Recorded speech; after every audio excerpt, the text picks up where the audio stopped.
वैज्ञानिकों ने आकाशगंगा में देखा एक नया तारा, मगर ब्लैक होल के मुंह में समा रहा, आकार में है सूर्य के बराबर।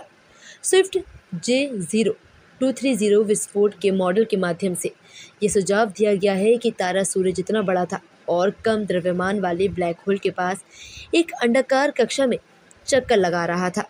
खगोलविदों ने आकाशगंगा में एक तारे को स्पॉट किया है जो सूर्य के आकार के बराबर है और लगभग 500 मिलियन प्रकाश वर्ष दूर एक ब्लैक होल द्वारा बार बार खंडित और निगला जा रहा है। इस नाटकीय घटना से लगभग हर 25 दिनों में प्रकाश का नियमित विस्फोट उत्पन्न होता था, जिसे लिसेस्टर विश्वविद्यालय के वैज्ञानिकों द्वारा देखा गया।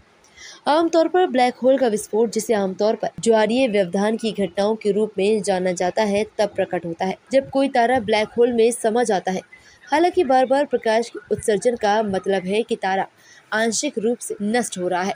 शोधकर्ताओं के अनुसार जिन मामलों में बार बार विस्फोट होता है उनमें दो प्रकार होते हैं, पहला जो हर साल होते हैं और दूसरा जो हर कुछ घंटों में होते हैं।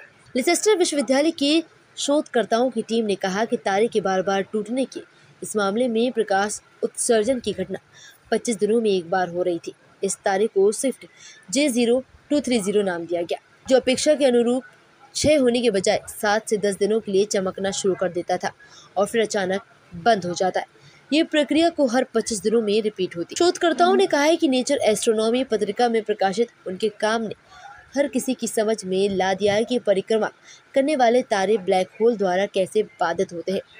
डॉक्टर रॉबर्ट आइल्स फेरिस, जिन्होंने हाल ही में लिसेस्टर विश्वविद्यालय में अपनी PhD जमा की है, उन्होंने कहा कि अतीत में हमने जो भी प्रणालियां देखी उनमें से अधिकांश में तारा पूरी तरह नष्ट हो गया। स्विफ्ट J0230 आंशिक रूप से नष्ट हो रहा है। यह एक रोमांचक घटनाक्रम है।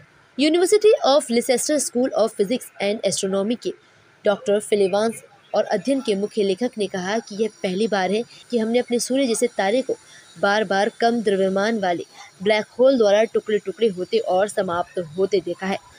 स्विफ्ट J0230 विस्फोट के मॉडल के माध्यम से यह सुझाव दिया गया कि तारा सूर्य जितना बड़ा था और कम द्रव्यमान वाले ब्लैक होल के पास एक अंडाकार कक्षा में चक्कर लगा रहा था। स्विफ्ट J0230 का द्रव्यमान 3 पृथ्वियों के बराबर था। यह ब्लैक होल में गिरकर गर्म हो गया। ब्लैक होल में तीव्र गर्मी, जिसका अनुमान लगभग 2 करोड़ सेल्सियस होती है, बड़ी मात्रा में एक्सरे छोड़ती है, जिन्होंने सबसे पहले नासा के नील गेहरस स्विफ्ट वेधशाला द्वारा देखा गया था। शोधकर्ताओं के अनुमान के अनुसार ब्लैक होल सूर्य के द्रव्यमान का लगभग 10,000 से 100,000 गुना है, जो इस छोटे आकार में एक सुपरमैसिव ब्लैक होल बनाता है।